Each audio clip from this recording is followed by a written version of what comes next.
Alhamdulillah wassalatu wassalamu ala rasulillah Sayyidina wa habibina wa syafi'ina wa nuri qulubina wa qurrati a'yunina Sayyidina Muhammad wa ala alihi wa sahbihi wa mawala. Allahumma salli ala Sayyidina Muhammad al-Fatih lima ughliqa wal khatib lima sabaqa nasrul haqq bil haqq wal hadi ila siratal mustaqim wa ala alihi wa sahbihi haqqa qadrihi wa miqdarihi azim. Alhamdulillah, minggu kemarin kita telah membahas keajaiban istighfar dalam menarik rezeki. Sekarang kita ke judul baru, yaitu sholawat. Bagaimana sholawat ini bisa menarik rezeki. Kita baca hadisnya. Qala Rasulullah sallallahu alaihi wasallam, man asurat alaihi hajatun falyuksir bis sholati alayya fa innaha tashfihu humum wal qurub wa taksur arzaq wa tubdal hawal.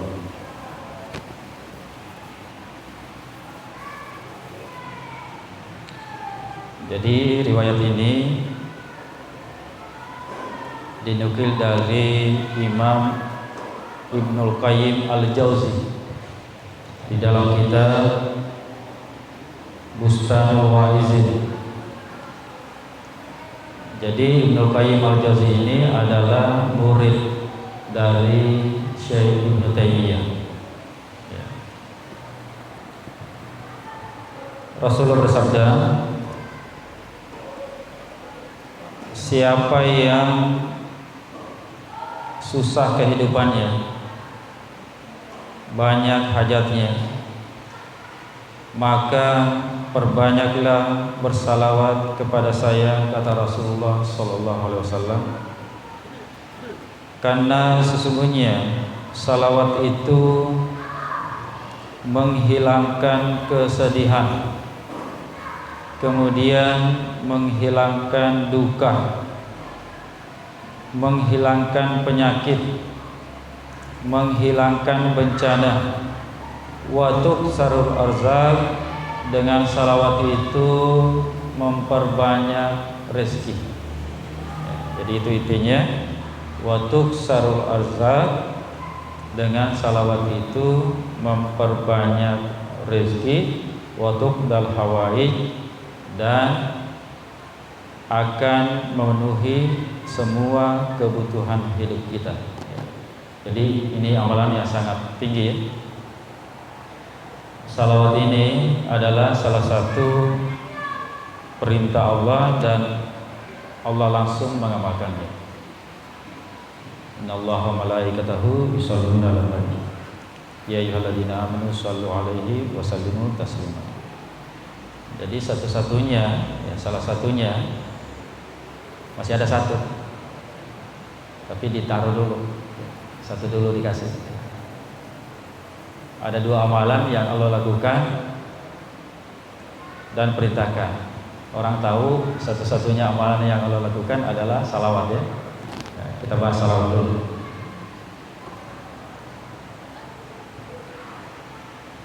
Jadi dengan bersalawat, semua kesusahan hidup kita itu akan dihilangkan. Kita baca ayatnya. Jadi salawat ini menghilangkan kesedihan, bencana. Seperti sekarang banyak bencana. Bagusnya amalan ini kita padukan antara istighfar dan salawat. Kita buka kamus. Jadi saya buka kamus. Kamusnya ini unik ya. Kamus Larus. Bagi orang yang lagi menuntut ilmu, tolong beli kamus ini. Kamus Larus. Kamus ini dibuat oleh lajnah, tim bahasa Arab dunia. Ada teman saya di Mesir, saking seringnya dibuka kamus ini, hampir hafal Pak. Jadi kamus ini paling lengkap ya. Misalnya Risha, bulu, itu dijelaskan kuraturisa, badminton, bulu tangkis, kelas bulu, bulu ayam, bulu ini. Luar biasa kamus itu ya. Makanya kami orang akademik itu kalau ke rumah, bertamu ke rumah seseorang, kami langsung lihat bukunya ya. Kalau lihat di lemari bukunya nggak ada kamus ini, wah berarti belum ya. Kamus ini unik sekali, sangat unik ya. Saya bukakan kamus arti kurub. Jadi kamus ini menjelaskan sesuai dengan ayat dan hadis. Sangat luar biasa ya. Kurub artinya husnun wa gammun, kesedihan dan duka ya. Kita bisa lihat di dalam surah As-Saffat ayat 115. Wa najjaynahuma wa qaumahuma minal kurbil azim. Allah berfirman, dan kami selamatkan mereka berdua, Nabi Musa dan Nabi Harun, beserta kaumnya dari bencana besar. Ternyata salawat ini bukan cuma mendatangkan rezeki, tapi bisa menyelesaikan bencana besar. Kalau kita melihat sejarah, tidak ada ya, kayaknya ya, ujian yang melebihi ujiannya Nabi Musa. Karena lawannya Firaun. Baru dengar nama Firaun saja sudah kebayang gimana kezalimannya, Pak. Jadi banyak ayat yang mengisahkan kami selamatkan ya. Kami selamatkan Nabi Musa dan Nabi Harun. Kami terima doanya Nabi Musa dan Nabi Harun. Itulah dalil doa berjamaah. Surah Yunus ayat 85. Qala qad ujibat da'watukuma. Itu jadi luar biasa ya, Nabi Harun dan Nabi Musa ini. Kami telah terima doa kalian karena kalian berdoa berjamaah. Dalil jenggot di situ juga. Ya ibna ummi la tahus lihiyati. Wahai anak ibuku, jangan tarik jenggot saya. Ya. Jadi ketika Nabi Musa mengajak Nabi Harun untuk menemui Firaun, saking semangatnya, jadi Nabi Harun ini ditarik jenggotnya sama Nabi Musa untuk cepat-cepat berangkat. Nah, kata Nabi Harun, slow, jangan tarik jenggot saya. Ya. Itulah dari jenggot ya. Ya. Ya. Jadi kalau yang bisa berjenggot, ya berjenggot lah. Kemarin ada penelitian ya, ternyata jenggot ini itu menjadi antibodi dari virus. Jadi insya Allah ya, orang berjenggot tidak kena corona. Penelitian Pak ya, ya insya Allah ya. Makanya panjangkan aja Pak ya. Ya. Orang yang berjenggot itu punya antibodi lebih dibanding yang tidak berjenggot ya. Kemudian gammun. Di dalam surah Anbiya ayat 88, fastajabna lahu wa najjaynahu minal gammi wa kadzalika nunjil mu'minin. Dan kami terima doa mereka dan kami selamatkan mereka dari duka ya. Nah, ternyata salawat ini bisa menghilangkan duka ya, duka. Demikian itulah kami menyelamatkan orang-orang yang beriman. Ya, itu hadis pertama ya, tentang salawat dan rezeki. Nah, jadi kita pahami salawat bisa menarik rezeki. Jadi kalau ada orang mentok pekerjaannya, udah salawat aja deh. Kalau bisa 10.000 ya. Jadi kita niatkan amalan kita salawatnya minimal 1.000 ya, 1.000. Minimal 1.000, istighfarnya 1.000. Ya. Ya, alhamdulillah saya dapat kiriman, ini buku baru tentang salawat. Jadi saya dapat kiriman buku bulan ini tentang salawat aja itu ada 4 buku. Jadi ini buku paling lengkap ya tentang salawat. Ternyata salawat bisa menarik rezeki. Nah, kita kisahkan ya, sangat terkenal ini kisahnya. Ada seorang berutang 500 dinar. Karena dianya tidak bisa membayar, akhirnya diputuskan di penjara. Jadi diputus oleh hakim, orang ini diputus untuk dipenjara karena tidak bisa bayar hutang 500 dinar. Kita hitung ya. 1 dinar 4 gram seperempat. Berapa itu Pak? 1 dinar 4 gram seperempat. Jadi kalau emas 750 berarti 3.200.000-an ya. Ya. Sepakat ya, 3.200.000 lah.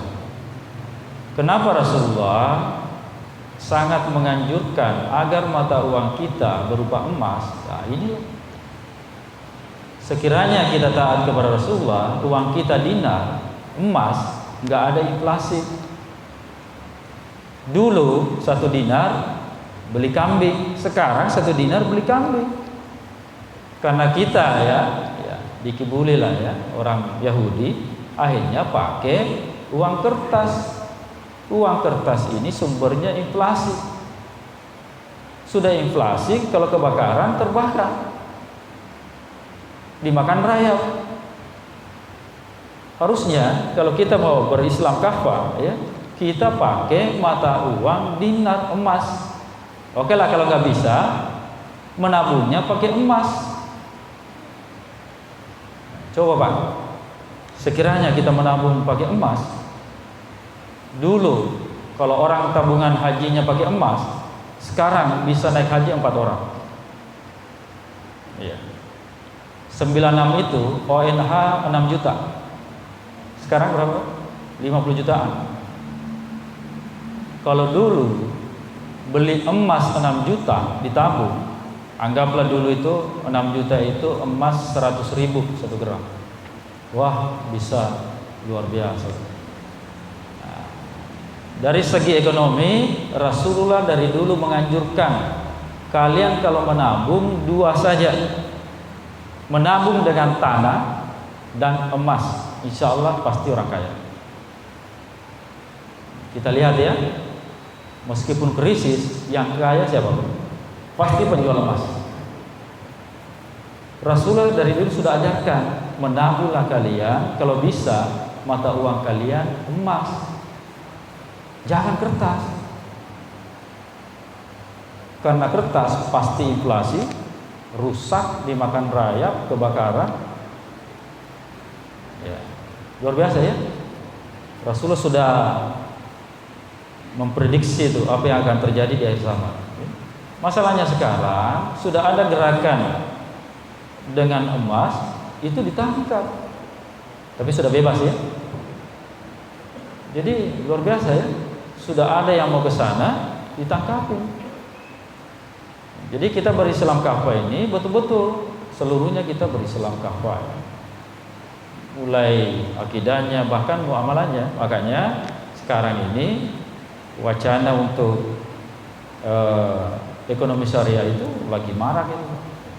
Bahkan sekarang sudah banyak bank yang dengan label syariah. Nggak apa-apa, meskipun masih ada ininya ya, ribanya ya, kan prosesnya kan ke sana.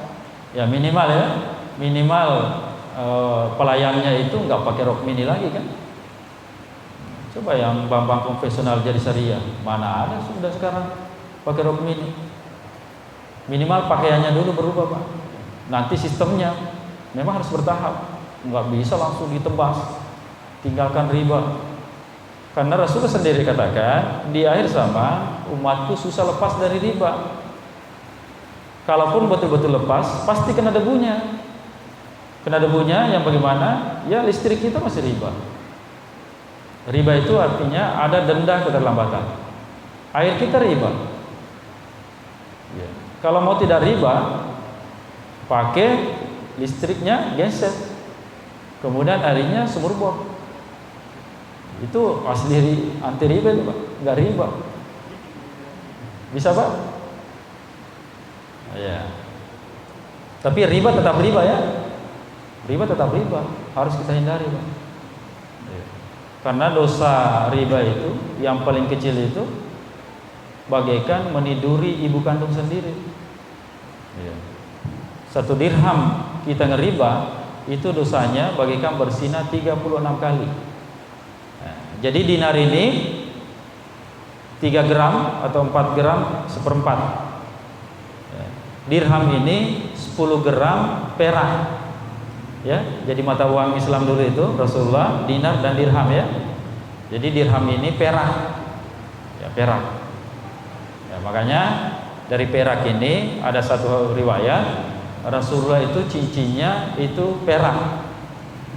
Jadi pakai cincin sunnah Pak ya. Hadis riwayat Bukhari. Makanya saya pakai cincin sunnah. Ya, pakai jenggot sunnah. Ya kita ya cinta Rasul lah ya. Saya pakai cincin Pak. Ini peros ini ada satu riwayatnya orang Iran. Siapa yang pakai peros, insya Allah tidak akan miskin. Logikanya iyalah. Butuh uang jual, kan tidak akan miskin. Iya kan begitu. Ah, betul Pak. Coba pakai cincin mahal, butuh uang jual. Betul kan? Apalagi perak, emas nggak boleh. Betul kan? Kita ke suatu tempat kehabisan uang, dijual cincinnya. Jadi betul kata Rasulullah, siapa yang pakai cincin, apakah peros atau akik ya. Akik Yaman, ini akik Yaman ini Bukhari. Rasulullah pakai cincin jari manis, akiknya Habsyi. Ya, batunya Habsyi, akik Yaman. Ya, insyaallah siapa yang pakai akik tidak akan miskin. Betul juga. Ada apa-apa dia jual aja. Ya. Cincin kalau 1 juta kan 2 juta, nggak miskin ya. Bisa balik ke rumah kan ya. Nah, jadi salawat ini membawa rezeki ya. Kita kembali ke kisahnya. Jadi orang ini diputus oleh pengadilan untuk dipenjara karena berutang 500 dinar. Berarti 3 juta kali 500 berapa Pak? 520 1,6 miliar. Ya, diputus orang ini, Anda ini dipenjara sekian tahun misalnya. Ada yang mau disampaikan? Ada. Bisa nggak dipending? Saya di penjaranya besok aja ya. Kenapa? Saya mau kasih tahu istri saya kalau saya mau dipenjara. Ya bagus juga kan? Ya, dulu kan pengadilannya kan orangnya ya manusiawi lah. Ya boleh. Kalau untuk itu boleh. Tapi apa jaminannya? Ah di sini Pak ya, dalam riwayat ini. Dia juga bingung, apa jaminannya ya? Saya ini miskin, sudah berutang. Tiba-tiba dia bilang, Rasulullah jaminannya. Ini orang berani sekali Pak. Sudah berutang, diputus di penjara, tapi berani dia. Rasulullah jaminannya. Wahai Pak Hakim, Rasulullah jaminannya. Beraninya kau ya menjadikan Rasulullah sebagai tameng ya, sebagai jaminan. Rasulullah jaminan saya. Oke, kalau begitu besok kamu harus kembali ke sini untuk dipenjara. Oke. Deal. Sumpah, udah. Kembalilah dia ke rumahnya dan diberitahukan kepada istrinya, wahai istriku, besok saya dipenjara karena tidak bisa bayar utang.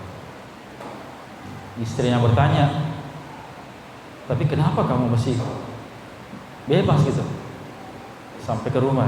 Iya. Siapa jaminannya? Rasulullah. Wah, sudah mulai nih. Rasulullah jaminannya. Dan hakimnya mau. Iya. Istrinya punya ide. Kalau begitu katanya, semalaman kita bersalawat. Semoga ada syafaat dari Rasulullah ya. Semalaman kita bersalawat. Oke? Akhirnya mereka bersalawat. Bersalawat terus. Sampai capek, ngantuk, tertidur. Tertidur. Di dalam tidurnya Rasulullah datang. Rasulullah datang. dan ditanya, wahai fulan, salawatmu sampai ke saya. Dan luar biasa salawatmu ini, banyak sekali kamu salawat hari ini. Ada apa gerangan? Kata orang ini, wahai Rasulullah, saya mohon ampun, saya punya utang dan nggak bisa saya bayar.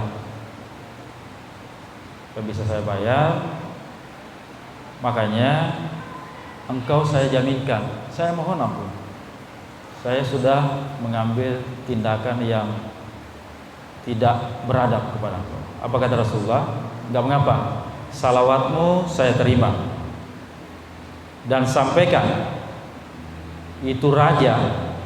Jadi besok diperintah oleh Rasulullah, sampaikan kepada raja, kalau kemarin salawatnya kurang 1000. Jadi bisa dibayangkan seorang raja bersalawatnya itu 1000. Cuma mungkin namanya raja ya, kecapean, akhirnya tidak bersalawat itu hari dan jadi utang, Pak. Ya, jadi amalan begitu ya. Kalau kita sudah tentukan amalan, misalnya salawat 1000, kalau kita tidak lakukan hari ini, besok kita bayar. Ya, itu namanya istiqamah, Pak ya. Besok kita bayar utang. Ya. Jadi sampaikan kepada raja itu, salawatnya yang sudah bertahun-tahun saya terima, cuma dia punya utang, itu salawatnya itu kurang 1000 kemarin. Sampaikan ke raja itu. Kalau suruh bayar utangnya, bayarin utang kamu 500 dinar. Ya begitu kan? Iya.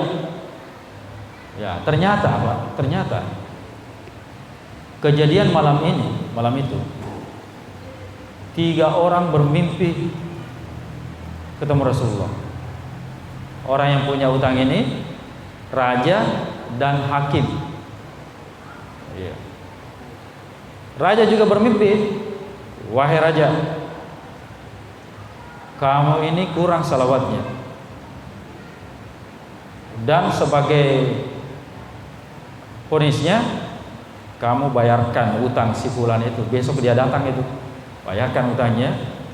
Nah, itulah sebagai bayaran, dan saya sudah terima salawatnya. Jadi raja juga senang, Pak, senang banget. Gara-gara orang berutang ini mimpi ketemu Rasulullah. Meskipun ditegur ya, tapi luar biasa, Pak, luar biasa. Hakimnya juga mimpi. Kau ini hakim ya, kamu memutuskan perkara tidak adil. Harusnya kamu bantu orang itu. Bisa saja kamu bantu orang itu, atau kumpulkan ya, pakai khas negara ya, bantu orang itu. Nah, jadi 3 orang mimpi, Pak ya. Ya udah selesai. Besok, jadi pagi-pagi orang ini yang berutang ini langsung temui raja, dan ajibnya ternyata kerajaan sudah mengadakan penyambutan yang besar-besaran. Ya, adakan upacara ya. Pokoknya dipesan kalau ada orang ciri-cirinya ini langsung suruh masuk ketemu saya. Gara-gara orang ini saya ketemu Rasulullah. Ya, sudah ketemu, menghadap raja, langsung dipeluk ya. Orang ini langsung dipeluk, langsung diceritakan, wahai fulan, gara-gara kamu saya ketemu Rasulullah sallallahu alaihi wasallam. Apa hajatmu? Dicerita, meskipun sudah tahu. Wahai tuan raja, saya punya utang 500 dinar. Ya, tolong dibayarkan. Ya sudah, saya bayarin 500 dinar ditambah hadiah 2000 dinar, Pak. Subhanallah. Berapa itu, Pak? Kalau 500 saja 1,6. Kalau kali 4 berapa itu? Kurang lebih 6 ya? Ya? 6,4. Coba. Sudah dibayarin utangnya, ditambah 2000 dinar untuk hadiah. Ya. Berutang 1,6, dapat 6,4. Kalau begitu kita berutang ya. Kalau nggak bisa bayar kita bersalah atau bayar? Enggak begitu juga. Ya. Ya. Oke, setelah dari situ membawa uang 2.500 dinar, udah ketemu hakim untuk divonis. Udah ketemu hakimnya, langsung dipeluk juga. Wahai saudaraku, gara-gara engkau saya ketemu Rasulullah. Ya. Apa pesan Rasulullah? Utangmu yang 500 itu bebas lunas, dan kamu nggak jadi di penjara. Saya takut sama Rasulullah, malu saya sama Rasulullah. Ya, saya memvonis dengan tidak adil. Jadi utangmu 500 itu lunas dan kamu tidak jadi di penjara, kata hakimnya. Plus ambil juga Pak 2.000 dinar juga Pak. Jadi berapa sudah uangnya itu? Berapa ya? 12 miliar ya? Subhanallah. Dengan berselawat semalaman saja itu dapat uang cash 12 miliar dan ketemu dengan Rasulullah sallallahu alaihi wasallam. Nah, jadi kalau bersalawat Pak, ya, bersalawat aja. Ya. Enggak usah target harus mimpi ketemu dengan Rasulullah. Contoh, ada satu pesantren di Jawa ya, karena satu santrinya ngaku mimpi ketemu Rasulullah, akhirnya pesantren kacau. Pesantren kacau Pak, karena semua santri amalan hanya untuk ketemu dengan Rasulullah. Sementara sabda Rasulullah, ya, beruntunglah umatku yang mengamalkan sunnahku, bukan cuma mimpi Pak. Itu mimpi itu bonus. Ya, boleh saja ya punya niat, ya namanya keinginan, boleh kita ada niat untuk bermimpi dengan Rasulullah. Kalau perlu berdoa, ya Allah, jangan sampai kau cabut nyawa saya sebelum bermimpi dengan ketemu dengan Rasulullah dan sebelum menginjakan kaki di tanah suci. Bagus. Tapi tujuan kita diciptakan di sini untuk beribadah, ya, untuk beribadah, terutama mengamalkan sunnah-sunnah Rasulullah. Dan jaminannya kata Rasulullah, siapa yang mengamalkan satu sunnahku di akhir zaman ini, maka dia bagaikan orang mati syahid. Namanya orang mati syahid masuk surga tanpa hisab bersama Rasul. Jadi ya kita luruskan niat Pak ya. Kita beramal, bersalawat, jangan niatkan tujuan utama hanya untuk ingin bertemu mimpi dengan Rasulullah. Dirubah niatnya Pak. Jadi kita betul-betul beramal ingin mengamalkan sunnah-sunnah Rasulullah, termasuk sunnah yang kecil tadi ya. Ciri-cirinya begitu. Logikanya begini, kalau sunnah kecil saja tidak bisa kita amalkan, bagaimana sunnah besar? Dan sunnah yang sarira Rasulullah itu, sunnah body ya, sunnah body Rasulullah itu amalan yang paling gampang dan paling lama pahalanya Pak. Contoh ya, kita pakai jenggot, itu pahalanya non-stop.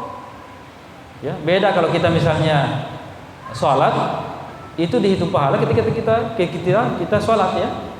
Tapi setelah kita sholat, nggak dihitung lagi.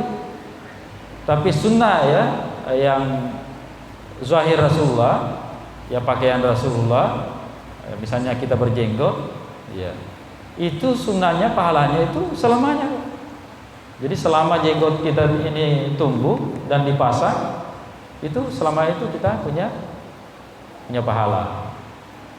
Ya, tapi aturannya itu ya sekepal ya. Jadi aturan jenggot yang rapi itu sekepal kita rapikan. Ada juga yang berjenggot itu ya, terlalu panjang, nggak terurus kayak teroris. Sudah bajunya, aduh, baju putih, ada gambar petanya. Rasulullah itu sangat-sangat necis ya. Kita telah baca hadisnya ya. Rasulullah itu necis Pak. Necis, rapi, ditata rambutnya, jenggotnya, pakai parfum, rapi ya. Kita telah bahas itu. Jadi Rasulullah itu necis, at-tatayyub. Ya. Jadi dengan salawat ini selesai masalah keuangan. Ya. Kita harus yakin, Pak ya. Kita harus yakin. Kemudian hadis yang kedua, kasratuz zikri was salati alayya tanfil fakri. Ya. Fakri, bukan fikri ya. Fakra itu kemiskinan. Fakefra itu mikir. Penyebutannya sama, hampir sama ya. Dengan banyak berzikir dan bersalawat kepada Rasulullah itu bisa anti miskin ya. Bahasanya ya, bahasa kerennya anti miskin. Jadi orang yang banyak bersalawat itu insya Allah tidak akan miskin. Tinggal berapa menit ya? Berapa menit Pak? Kita sering bersalawat ya, tapi kayaknya masih belum paham apa salawat itu ya. Nah, kita bahas sesuai dengan waktunya. Makna salawat ya. Mungkin kalau kita ditanya, apa sih salawat itu? Apa jawabannya Pak? Ya salawat. Ya. Jadi buku ini betul-betul komplit ya menjelaskan masalah salawat. Sebenarnya buku ini dari dulu saya cari, tapi teman saya dia belikan acak aja gitu, beli aja kitabnya. Wah saya bilang ini yang saya cari. Ya, masih terbitan Darul Kutub Ilmiah DKI, tapi bukan DKI Jakarta ya. Darul Kutub Ilmiah itu Beirut, Lebanon. Pengertian sholawat. As-sholatu lugatan ad-du'a. Jadi sholawat ini sama persis tulisannya dengan sholat. Sama. Sholat sembahyang, salawat sama. Hurufnya sama. Shad, lam, waw atau alif, ta. Jadi salawat dengan sholat sama. Ya, di sini menjelaskan perbedaannya ya. Jadi as-sholatu lugatan ad-du'a'u. Sholawat atau sholat ya tulisannya, dari segi bahasa itu doa. Nah, jadi kalau ditanya apa sih, ngapain sih orang bersalawat itu? Jawab aja berdoa. Cuma beda kalau kita berdoa, bersalawat, beda malaikat, beda dengan Allah ya, nanti dijelaskan. Jadi salawatnya Allah kepada Rasulullah beda dengan salawatnya kita umatnya kepada Rasulullah. Beda juga salawatnya malaikat kepada Rasulullah. Itu pengertian pertama, salawat adalah doa. Yang kedua, as-sholatu min sifatiha al-luzumiyah wa daimumiyah. Jadi salawat dari segi sifatnya itu adalah sesuatu yang melazimi. Murakabah ya. Jadi apa-apa yang melazimi kita, itulah namanya salawat ya. Yang ketiga, as-sholatu hiyal ibadatul ma'rufatu fil islami. Salawat atau salat itu adalah ibadah khusus yang kita kenal dalam Islam. Nah, jadi pengertian ketiga salawat itu adalah salat. Jadi sudah mencakup ya. Saya ulang biar kita hafal. Salawat dari segi bahasa doa. Arti yang kedua adalah sesuatu yang melazimi. Ya, nanti kita kasih contoh ya. Pokoknya sesuatu yang melazimi, apakah ingatan kita kepada Rasulullah, apakah pujian-pujian kita kepada Rasulullah, apakah kita ikuti sunnah-sunnah Rasulullah, itulah salawat. Sesuatu yang melazimi. Yang ketiga, salawat itu adalah ibadah yang kita kenal selama ini. Itulah sembahyang ya, bahasa Indonesianya. Tapi sebenarnya kalau sembahyang itu ada yang bilang kalau itu salah pengertiannya. Jadi jenis-jenis ibadah itu sebenarnya nggak bisa ditranslate sebenarnya Pak. Jadi kalau kita menulis ibadah Mahdi itu sholat ya sholat, Puasa ya puasa, harusnya puasa itu kita pakai saum. Nah, biar kita orang Indonesia lebih paham bahasa Arab. Zakat, zakat. Haji, haji. Ya, tinggal puasa yang dirubah dengan salat ya. Zakat ya zakat, haji ya haji, syahadat ya syahadat. Ya. Harusnya begitu Pak. Harusnya ibadah itu, nama ibadah itu nggak usah dirubah. Kita pakai ke bahasa masing-masing. Yang keempat, as-salatu minallahi ta'ni ar-rahmatu. Nah, salawatnya Allah itu atau salawat dari Allah itu adalah rahmah. Ya, pemasih. Rahman Rahim, ya, pemasih, berkah. Yang kelima, as-salatu minan nasi ta'ni al-istighfar. Ya. Salawat dari manusia itu adalah istighfar, permohonan ampun. Ya. Yang keenam, as-salatu ala nabi ta'ni at-ta'zim was-sana'i alaihi. Ya. Salawat kepada Nabi, khusus kepada Nabi, itulah untuk mengagungkan dan puji-pujian kepadanya. Kok bisa? Ya Allah saja yang puji-puji kok, apalagi kita. Jadi nggak usah protes ya. Kok harus dipuji-puji sih? Ya Allah yang puji-puji. Itu sudah perintah ya, nggak usah dipikirkan gitu. Jadi kita sebagai hamba, manakala menerima satu perintah, nggak usah dipikir dulu, langsung saja lakukan. Ya, bukannya nggak masuk akal, tapi akal kita yang tidak masuk. Ya. Habis waktu? Habis ya? Ya? Masih lama kan? Iya. Sekarang sholawat dari segi hukum syar'an. Jadi biasanya pengertian itu dua ya dalam hukum Islam, dalam bahasa Arab, lugatan wa syar'an. Jadi ada menurut bahasa, ada menurut hukum ya, syariat. As-salawat, salawat syar'an yang pertama, lafzatu sholati nafsiha ta'ni amraini ya.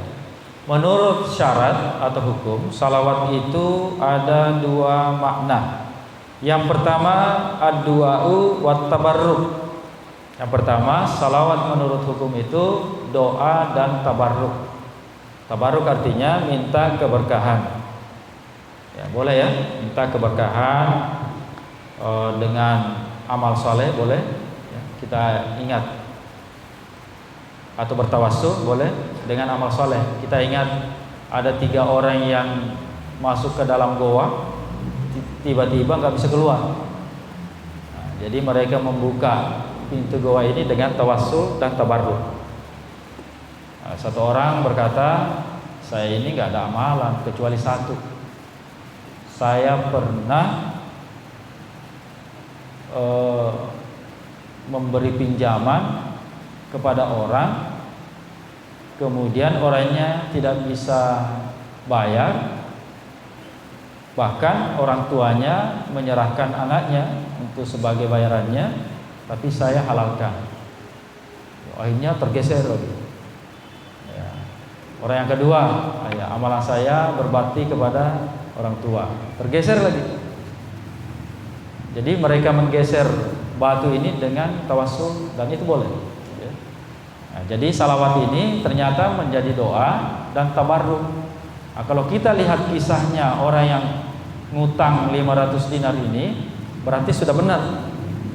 Jadi orang ini bersalawat dengan tujuan untuk dibayarkan utangnya, dan itu terkabulkan.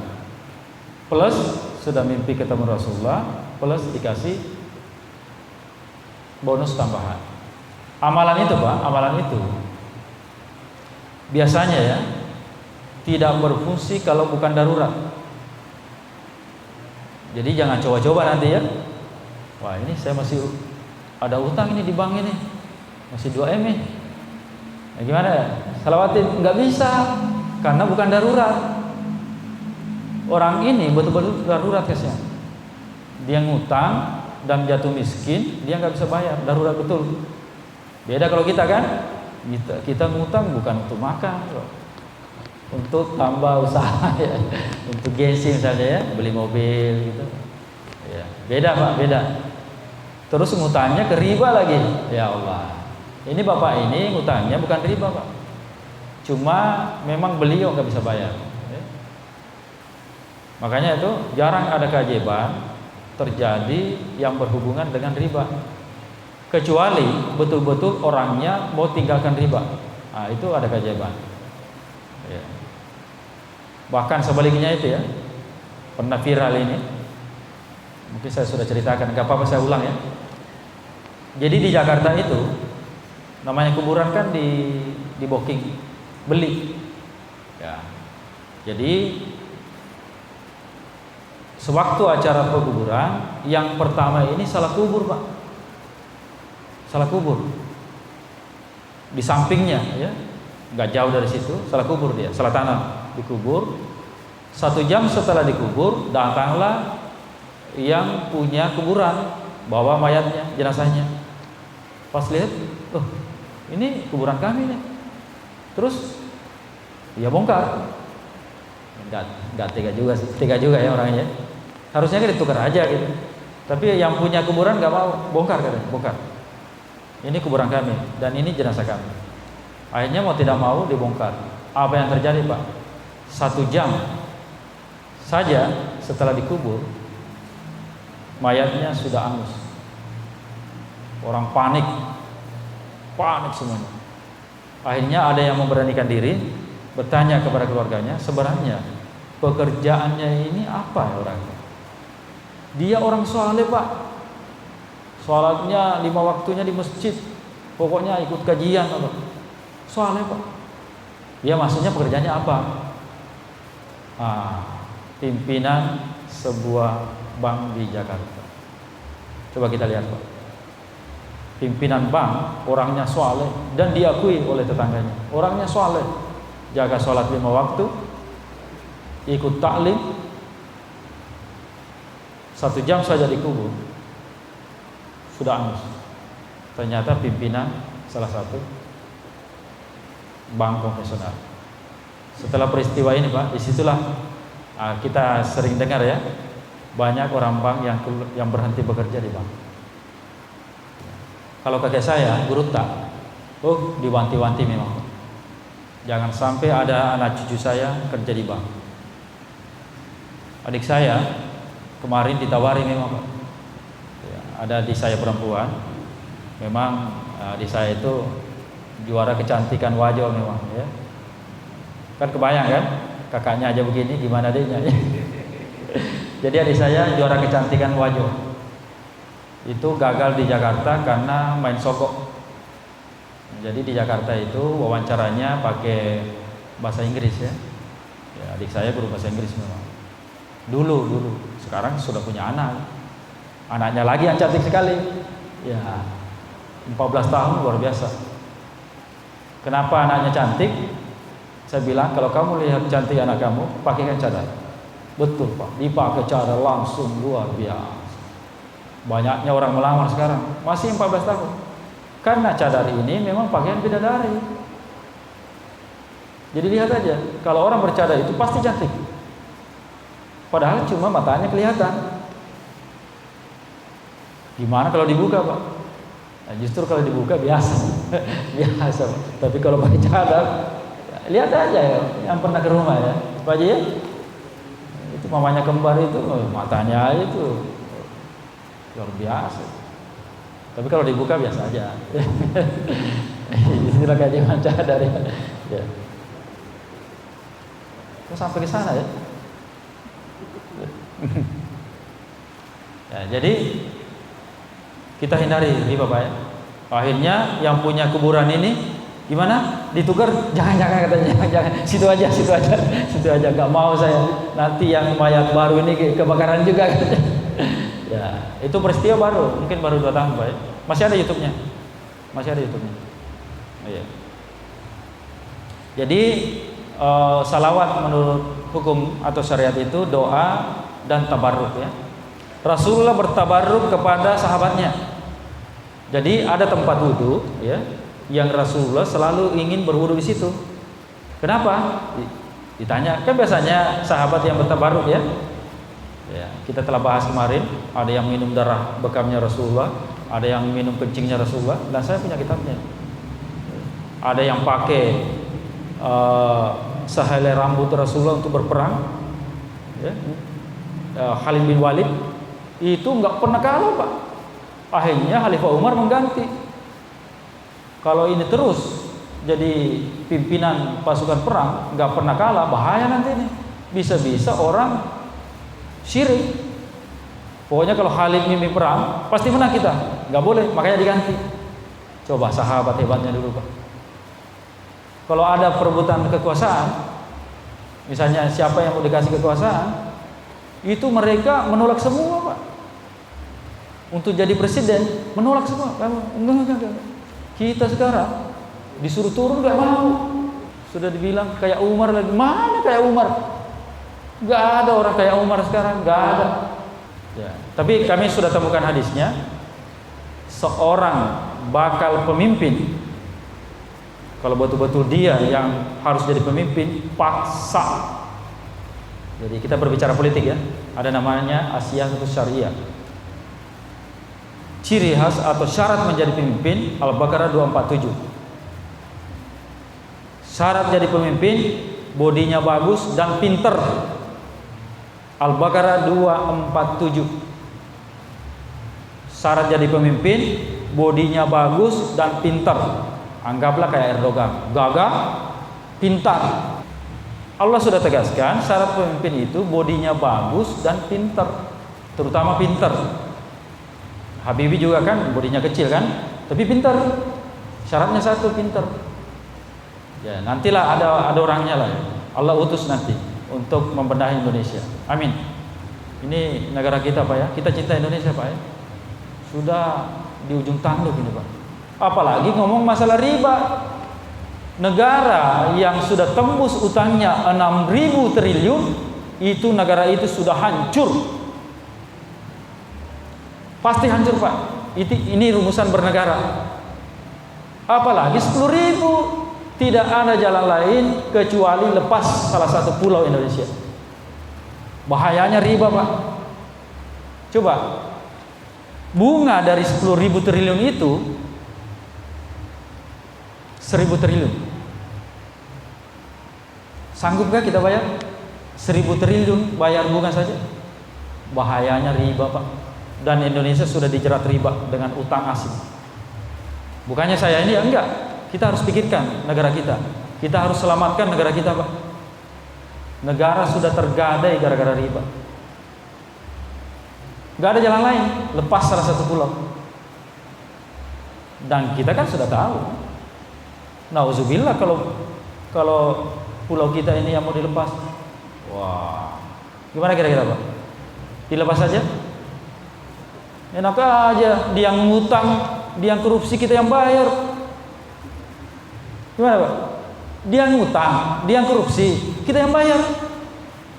Bahkan ya, kata orang kalau ada bayi lahir langsung dapat beasiswa, berarti itu di Qatar. Kalau ada bayi lahir langsung dapat pelayanan kesehatan sampai mati, itu di Saudi. Tapi kalau ada bayi lahir langsung berutang 14 juta, itu di Indonesia. Kasihan Pak. Masa kita biarkan? Coba, ini corona ini aja kita babak belur Pak. Masa sih kita dibiarkan, dibodoh-bodohi? Wa hasbunallah wa ni'mal wakil.